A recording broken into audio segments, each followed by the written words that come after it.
So technically, I've already done an unboxing today, but I didn't do but one last week, and I figure, might as well crank out an extra one since I'm up and about and feeling a little squirrely.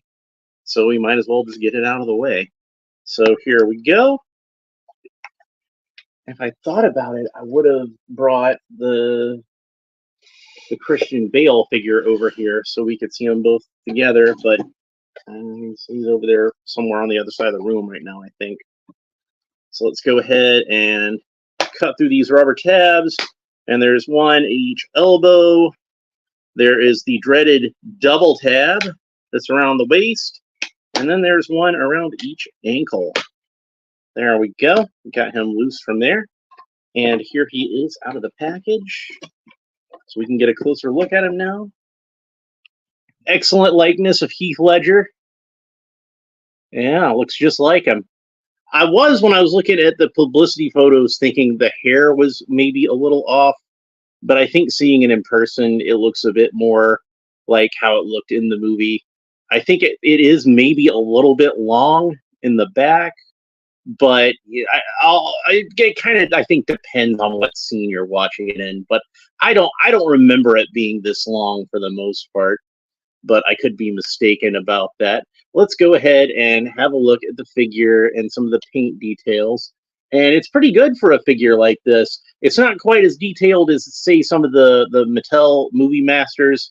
And of course, I was never able to get the McFarlane Joker figure, unfortunately, so I don't have that to compare it with.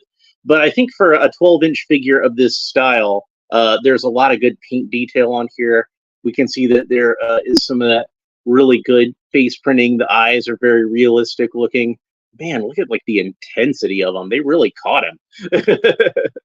He's got they were able to get the messiness of the makeup in there too. I don't know if it's coming across on the camera all that well, but it does kind of fade a little bit at the edges of the red at his lips and the black around his eyes. And you can see that there are faint markings of flesh color, like where the wrinkles are, and maybe he just didn't quite get the face paint into the nook and crannies of it.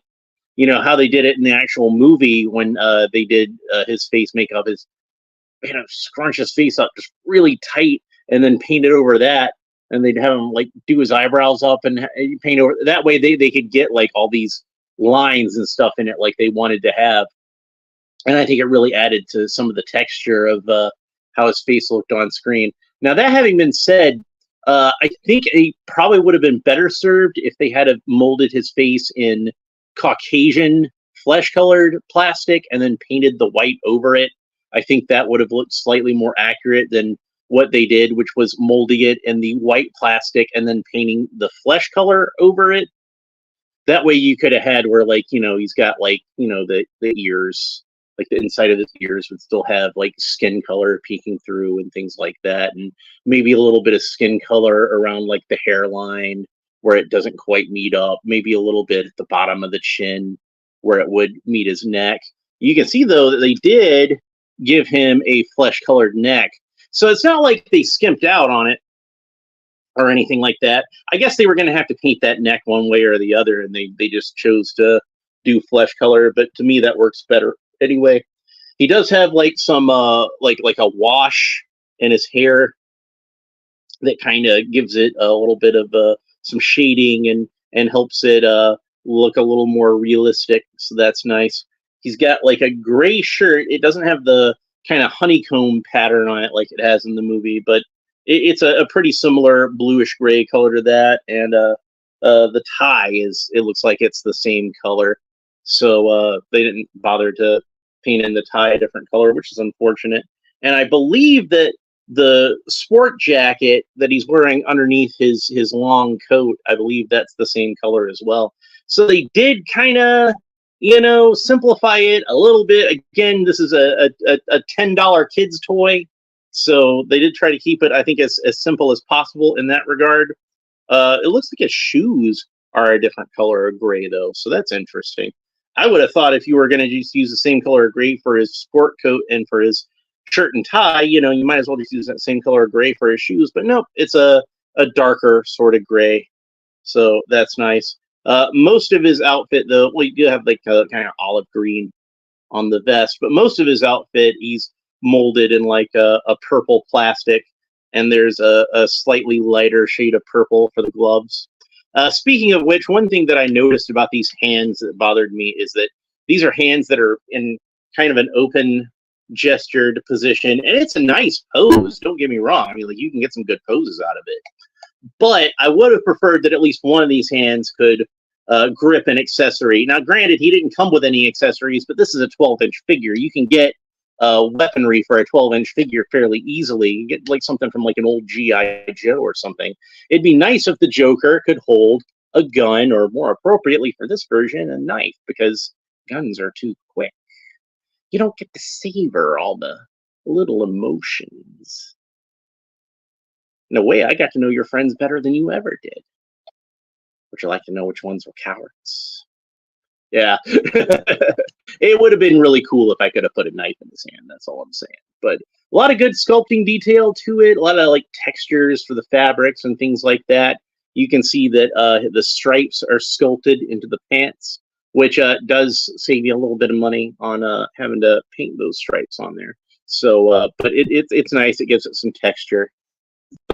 Always nice to have different textures on the figure. So overall, nice look for the figure. Looks a lot like how Heath Ledger actually looked in the movie, and I'm pretty happy with that. Now, let's talk about the articulation. So the Joker, again, like Batman, I'm pretty sure this head is designed more to just rotate around, but he does have a little more upward and downward movement than Batman had, which is weird because he's got this, long hair.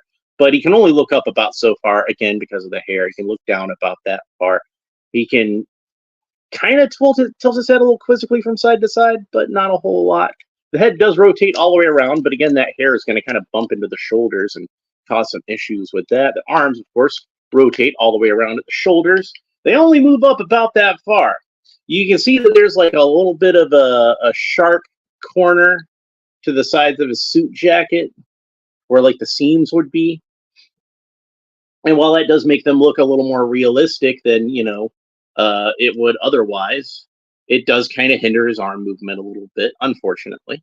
But his arms move up about that far. There is a single joint of articulation at the elbow.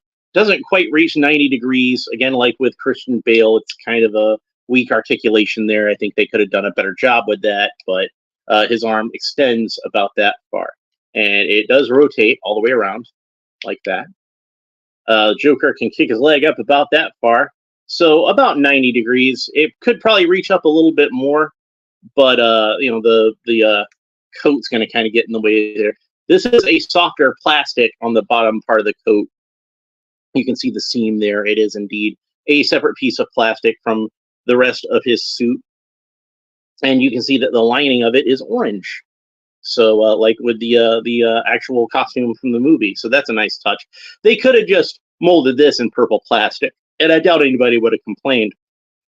But they did go the extra mile and put that orange paint in there. So I figured, or maybe it's orange plastic that's painted purple. I can't honestly tell. Interesting. So I think it might actually be orange plastic that's painted purple. But whatever.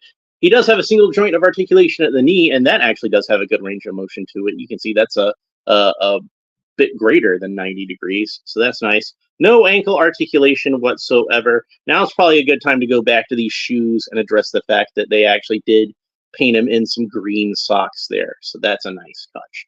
So overall, even with the articulation issues at the shoulders, but that's just kind of because of the design of the figure more than anything else.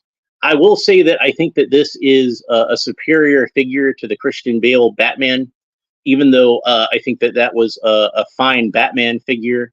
I do think that it could have been better in some ways, mainly in regards to the cape. I didn't really talk about the cape too much when I did that, so I might as well go ahead and do that now. Most of these 12-inch figures don't have capes that are all that impressive. It's basically like a flat strip of fabric, and it's very narrow. And for whatever reason, Batman's tended to bunch up a bit on that one, so it seems a bit more narrow than they usually are. And the elbow articulation issue It's noticeable with the Joker, but it's worse on Batman, I think, and it's worse because of the fact that it's Batman, and Batman should be a character that if I was going to give subpar articulation to an action figure, and I had to choose between Batman and the Joker, I would pick Batman as being the one that gets the good articulation, and the Joker could have the lesser articulation. I think that would be fine, but I think they did a better job with the Joker than what they did with Batman. That's not to say that Batman's a bad figure. They did fine with Batman, but I think there's a lot more room for improvement with the Batman figure than there was for the Joker figure. But keep in mind also that these aren't action figures that are made for adult collectors. This isn't Hot Toys. This isn't something that you spend $200 or $300 on and it looks nice on your shelf. This is something that's $10 at Target or Walmart, or in my case, I got it on Amazon. And it looks pretty nice on the shelf, I guess, but it's it's not Hot Toys. I don't really want or need it to be Hot Toys. This is a child's plaything, is what this is. And I remember at the time the movie came out that a lot of the Joker figures that were not movie masters, but the stuff that was more intended for children to play with, they did kind of make the Joker look a little more comic booky and not quite as creepy as the Heath Ledger Joker. It was kind of like this sanitized Happy Meal version of a Heath Ledger Joker, if that makes any sense. But I think now we've just gotten to the point where this character is so ingrained in our popular culture that toy manufacturers feel comfortable making an action figure based on this character that is very realistic, very true to his portrayal in the movie, but at the same time, this is a child's plaything. So, you can get this for your son or grandson or nephew or what have you for his birthday party, or her birthday party, or in case of a girl child. There's no reason a girl can't play with Batman action figures if she's into that. If I was a kid and I knew a girl who played with Batman action figures, I would think that girl was really cool. So anyway, that's pretty much it for this episode. If you enjoyed it, please make sure you like and subscribe and all the fun YouTube stuff down below. Leave a comment. Let me know what you think about this figure and the Joker in general, specifically the Heath Ledger version of the Joker, because that is the one that this figure is based on, but really any version of the Joker. What are some other live action versions of the Joker you like besides Heath Ledger? I know he's probably the most popular one right now, but I really enjoyed Joaquin Phoenix in the role. I'm looking forward to the sequel to that movie. I thought that was a lot of fun. Fun is a weird way to describe that movie, but I thought it was fun. I'm just a twisted kind of guy, though. Cesar Romero, the OG Joker. I feel like he deserves some respect put on his name. Underrated these days, I think. Got kind of overshadowed by Jack Nicholson. Jack Nicholson himself being a fine Joker. So that's oh yeah, and what's his name? Jordan Catalano. Jared Leto. Yeah. He was Jared Leto. I liked him a lot better in the Snyder cut of Justice League than I liked him in Suicide Squad, if I'm being honest. But from what I understand, a lot of his performance from Suicide Squad was left on the cutting room floor, so I don't know if that's a fair assessment. Maybe if we ever get to see the director's cut, the Ayer cut of Suicide Squad, I can judge him a little better. But I did enjoy his performance a lot more in Justice League than I did in Suicide Squad. And even in Suicide Squad, I kind of felt like here's a controversial opinion, and this is not me saying he's better. I felt like his Joker was a lot more like the comic book character than Heath Ledger's Joker, which was kind of its own thing. And again, that's not to say Jared Leto's Joker was better than Heath Ledger's Joker, because I don't think any sane person would say. I think even Jared Leto would be like, "Yeah, no, I think Heath did a better job than I did." I mean, I think I was awesome because I'm Jared Leto, but but I don't think even he would have enough ego to be like Heath Ledger, whatever. But yeah, Heath Ledger was a great actor. Did a lot of fine performances in a lot of movies I enjoyed. I liked him a lot in The Patriot. 10 Things I Hate About You. Thought he was great in that. Uh, the Joker, though, is probably like the performance he's always going to be remembered for, and he just disappeared into that character, and maybe disappeared a little too far. And it's a shame he's no longer with us. It really is. So, but we got a great performance, a lot of great performances to remember him for, but especially this one. So, Heath, if you're watching this, wherever you are out there in the universe, know that your fans love you and they miss you. That's pretty much it for this episode. Thanks for watching. We will talk to you next time. Bye.